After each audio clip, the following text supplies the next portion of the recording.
Pessoal, agora vamos aplicar os mesmos conceitos, né, dos vídeos anteriores, só que no estudo de uma colisão bidimensional, tá? Então, essa situação aqui é o seguinte: você tem duas esferas, tá? Uma esfera A e uma esfera B. A esfera A inicialmente está se deslocando ao longo do eixo X com uma velocidade v inicial da esfera A, tá? Essas duas esferinhas aqui podem ser, por exemplo, duas bolas de sinuca, né, que estão ali em cima de uma mesa horizontal e uma vai colidir com a outra. Essa aqui inicialmente está em repouso e depois da colisão, essa esferinha B vai para cá e a esferinha A vai verticalmente para cima, tá?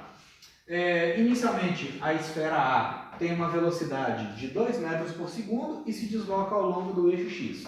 Aí colide lateralmente aqui com a esfera B. A esfera B vai passar a se deslocar depois da colisão com um vetor velocidade fazendo um ângulo θ com a horizontal, né, com o meu eixo X aqui. A velocidade VB eu ainda não conheço, né, esse é o objetivo do problema, é achar a velocidade V final da esfera B. Inicialmente ela está parada.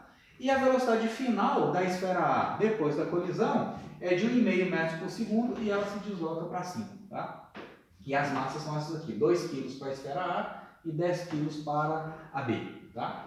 Então, o objetivo é achar a velocidade final da esfera B e também eu vou precisar achar, durante a solução do problema, isso vai aparecer para a gente, vou precisar achar esse ângulo θ, que a velocidade VB final faz com a horizontal. Então, de novo, é um problema que envolve colisões, tá?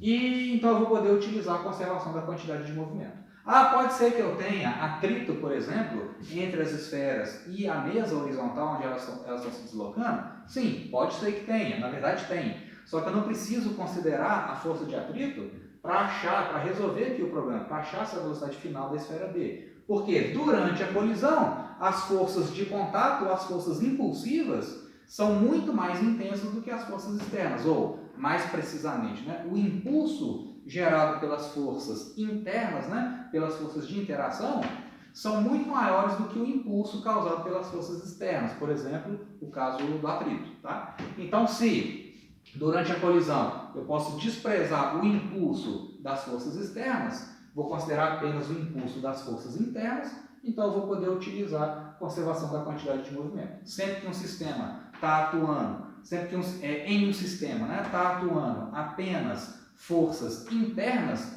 e as forças externas são desprezíveis, eu vou ter conservação da quantidade de movimento antes da colisão e depois da colisão, tá? Então eu vou utilizar a conservação da quantidade de movimento imediatamente antes da colisão, ou seja, imediatamente antes da esferinha A colidir com a B e imediatamente depois da colisão, né? Quando essa esfera B adquiriu velocidade final, que eu quero achar, e a velocidade da esfera A passou para 1,5 metros por segundo no sentido vertical, né? Ao longo do eixo Y, tá? Então o P antes é igual ao P depois. Qual que é a quantidade de movimento antes da colisão? A esfera B estava parada, então eu só tenho movimento associado ao corpo A. Então a quantidade de movimento antes da colisão é MA, V inicial da esfera A. Né? Logo depois da colisão, as duas partículas, né, as duas esferas se movimentam. Então eu vou ter quantidade de movimento total, MB, V final da esfera B, mais MA, V final da esfera A. Né? Então isso aqui é uma equação vetorial e esse é um sistema bidimensional. Então eu vou pegar essa equação na forma vetorial e vou separar ela em duas. Vou analisar a conservação da quantidade de movimento no eixo X, ou seja, na horizontal, e a conservação da quantidade de movimento na vertical. Né? Então, eu vou pegar essa equação vetorial e separar ela em duas. Tá? Vamos, só para a nossa referência aqui, né? Meu eixo X eu vou desenhar apontando para cá e o meu eixo Y apontando para cima. Tá? Só para quando eu for passar essa equação para a forma algébrica, eu vou precisar levar em conta os sinais. Né? Repara que a velocidade final da esfera A é para cima, vai ser um vetor positivo, e a velocidade final da esfera B, a componente Y dela, vai apontar para baixo no sentido negativo do eixo Y. Então vai aparecer um sinalzinho de menos lá nas equações. Tá? Então vamos começar por partes aqui. Ó. No eixo X primeiro. Eixo X. Então, vamos pegar essa equação aqui na forma vetorial e vamos passá-la para a forma algébrica, levando em conta o movimento na horizontal. Então, olha só, Na horizontal, o que eu tenho antes da colisão? Antes da colisão, eu vou ter a massa da esfera A vezes a velocidade inicial dela ao longo do eixo x positivo. Então, esse VI da esfera A é um vetor positivo, ele aponta no sentido positivo do eixo x. Então, eu vou ter o seguinte, MA, massa da esfera A, vezes a velocidade inicial dela, que vai ser um número positivo, né? Esse VIA é 2 metros por segundo. Tá? Depois eu substituo os valores. Essa é a quantidade de movimento antes da colisão. Isso é igual. Quantidade de movimento ao longo do eixo X depois da colisão. Olha só. Depois da colisão, a esfera A está se movimentando totalmente na vertical. Então, não tem componente horizontal do vetor velocidade. Né? Então, a contribuição dessa velocidade aqui para o movimento no eixo x é zero, né? Só tem movimento na vertical. Agora, a esfera B, ela tem uma velocidade inclinada em relação à horizontal. Então, eu vou ter essa velocidade projetada no eixo x, para eu achar a quantidade de movimento no eixo x depois da colisão. Então, depois da colisão, eu vou ter massa da esfera B vezes a velocidade final da esfera B no eixo x, projetado no eixo x. Então, olha só, eu tenho aqui um vetor VFB e o ângulo θ. Eu tenho que pegar a componente x dessa velocidade. Então, olha só, eu vou ter V final da esfera B cosseno de θ. Né? Aqui, ó, eu tenho a horizontal, né? Tenho aqui o meu eixo x e tenho o vetor V final do B.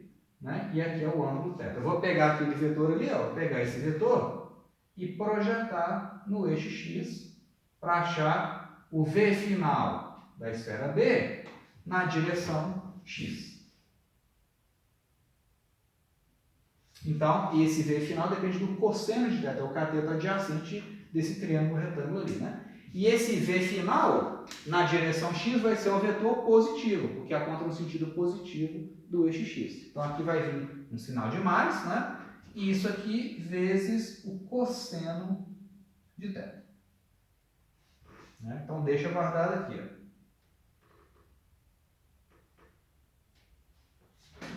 Eu não conheço ainda nem o V final do corpo B, né? Da esfera B, e nem o ângulo. Então, eu vou precisar agora analisar a conservação da quantidade de movimento na vertical, né? Ou seja, no eixo Y.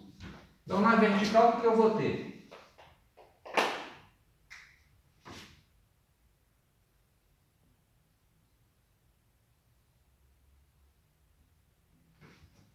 Então, no eixo Y, olha só, antes da colisão, gente, antes da colisão, essa esfera que está parada não tem quantidade de movimento associado a ela, e esse cara estava se movimentando todo na horizontal, o vetor velocidade está todo paralelo ao eixo x. Então, não tenho, inicialmente, quantidade de movimento no eixo y. Então, o P antes no eixo y vale zero. Isso é igual a quantidade de movimento ao longo do eixo y depois da colisão. Esse cara se movimenta aqui para cima, com uma certa velocidade apontando para cima, né? E esse cara vai ter uma componente de velocidade apontando para baixo. Então, vamos somar as quantidades de movimento associadas aos dois e igualar a zero, que o P antes é igual ao P depois. Tá?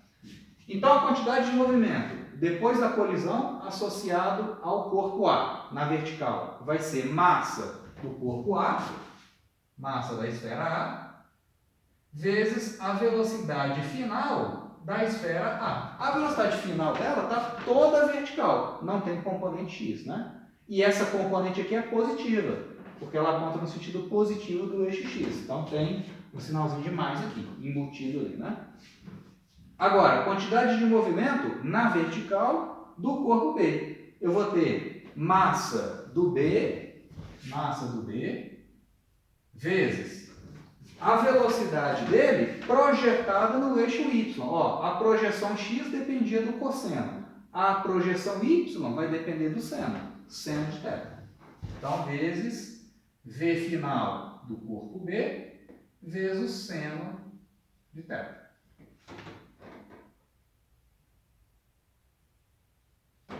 E aqui, ó, eu tenho que colocar um sinal menos, porque a velocidade desse cara aqui aponta para baixo no sentido negativo do eixo y. Então não pode esquecer desse sinal de menos aqui. Né?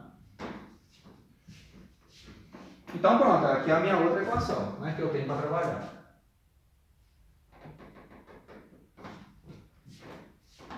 Então eu tenho duas equações e duas incógnitas, né? Tenho o v final da esfera B e o ângulo θ, né? V final do corpo B e o ângulo θ. Então eu vou conseguir resolver esse sistema, tá?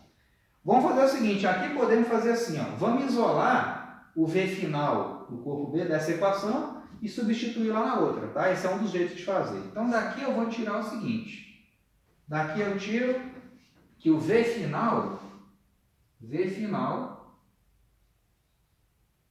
da esfera B vai ser MA VA sobre MB, né?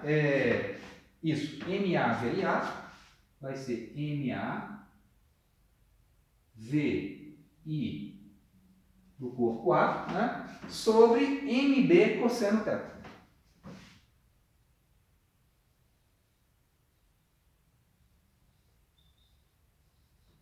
MA VA sobre MB cosseno. Tá? E aí, essa equação aqui, né, essa expressão, eu vou substituir lá na outra. Tá? Então, aí eu vou ter o seguinte, substituindo aqui, ó, né, trazendo essa equação para cá, eu vou ter o seguinte, que 0 é igual a massa do ar vezes velocidade final do corpo A menos massa do B seno θ, massa do D vezes o seno de θ, vezes a velocidade final do corpo B, que é essa aqui, né? Que é essa expressão aqui, ó. MA VIA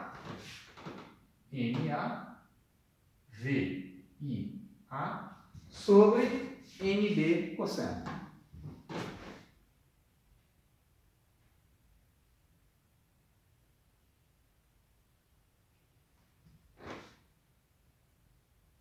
Então, vai cortar aqui o MB, né? Esse MB aqui vai cortar. Essa equação aqui, gente, 0 é igual a essa coisa toda. Eu posso dividir a equação toda por MA, né? Porque tem MA aqui e 0 aqui. Ó. Então, eu posso dividir tudo por MA. Então, vai cortar esse cara aqui, vai cortar com esse aqui. Né? Então, eu vou ter o seguinte, né? Que 0, né? Só para fazer passo a passo aqui. 0 é igual V final da esfera A, V final da esfera A, menos V inicial da esfera A. Então, menos V inicial da esfera A, seno sobre cosseno é tangente, tangente de θ.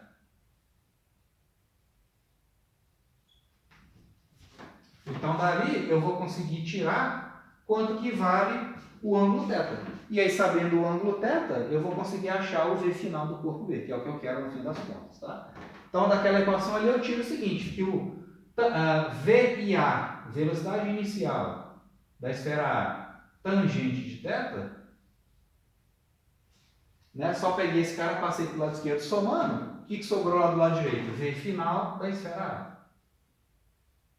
Então, a tangente de θ, tangente de θ é V final da esfera A sobre o V inicial. Em módulo, né? Aqueles valores ali são os módulos das velocidades final e inicial da esfera A. O V final dela é 1,5. Então, isso aqui vai dar o V final, isso, o V final é 1,5. Dividido por V inicial. O V inicial é 2. Então, isso aqui vai, tangente de θ é 0,75. Então, θ, o ângulo θ, vai ser o arco tangente, né? Ou seja, o arco cuja tangente vale 0,75. Isso aqui vai dar, eu fiz aqui já no meu rascunho, deixa eu ver quanto que dá isso.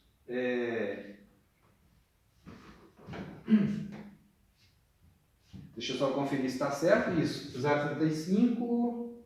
Isso mesmo. Então, isso aqui vai dar o arco tangente de 0,35, dá aproximadamente 37 graus, tá? Então, isso aqui vai dar aproximadamente, na verdade, vai dar 36,9 graus.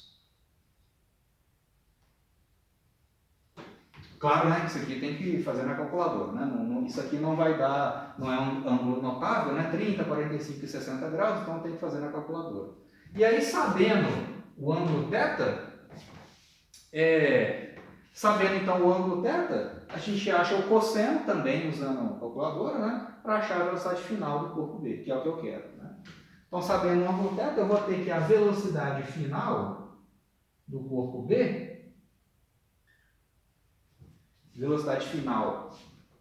B, vai ficar MA sobre MB, a razão entre as massas, então vai ficar 2 sobre 10, vai ficar 2 sobre 10 vezes velocidade inicial do corpo, velocidade inicial do ar é 2,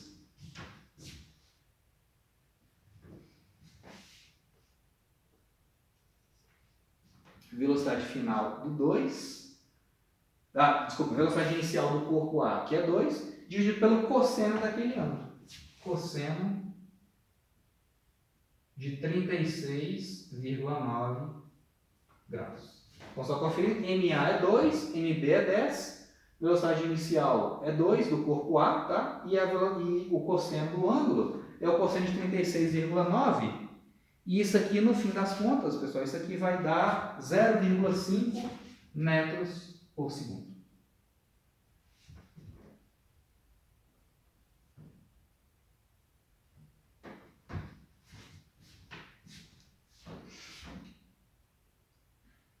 Só dando uma conferida aqui, né? Só repassando então, o que a gente fez? Separando o movimento.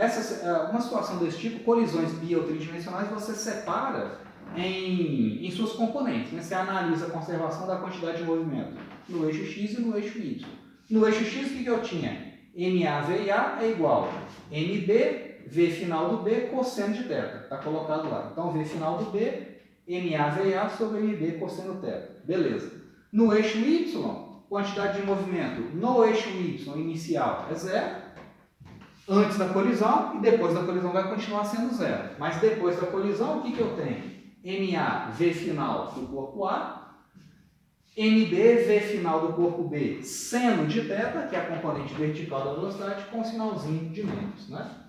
Então aí eu vou ter MA, V final do corpo A, menos MB, seno θ, vezes V final do corpo B. O V final do corpo B é essa coisa aqui, né? MA, VA sobre MB cosseno. Tá? Então, cortou a massa, as massas também, beleza? Então, VA, tangente de θ, é igual a V final do corpo A. Tangente de θ é a razão entre as velocidades final e inicial do corpo A. Então, vai ser 1,5 sobre 2, 0,75, beleza? Então, θ é o arco tangente disso. E o V final do B vai ser MA sobre MB, MA é 2, MB é 10, velocidade inicial do A é 2, cosseno de 36,9, dá meio metro por segundo. Beleza, pessoal? Então, na verdade, assim, o importante é você saber fazer a montagem, né? Escrever corretamente, né? A conservação da quantidade de movimento no eixo X e no eixo Y, com os sinais adequados, né? O resto ali é só fazer a contabilidade. Beleza? Então, aí, isso encerra o vídeo 36. Na sequência, a gente faz mais alguns exemplos.